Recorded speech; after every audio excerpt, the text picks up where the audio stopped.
Ano man ang relihiyon natin, hindi mahalaga sa Diyos. Ang mahalaga sa Diyos, hindi relihiyon for salvation. Ang mahalaga sa Diyos, relasyon, hindi relihiyon. Hindi raw kailangan ng relihiyon, ang kailangan daw relasyon. Tingnan, nagsasalita sila out of ignorance. Because in the Bible, you can read in the Bible the word religion. The very word religion is in the Bible. Let us read that.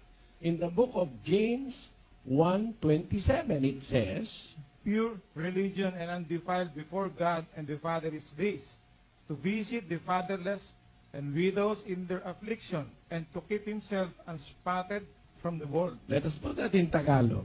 Ang dalisay na relihiyon At walang dungi sa harapan ng ating Diyos at Ama ay ito, dalawin ng mga ulila at ang mga babaeng bawas sa kanilang kapikatian, at pag-ingatang walang dungi sa kanilang sarili sa sanglibutan. O, tingnan, di yung salitang relihiyon nasa Biblia.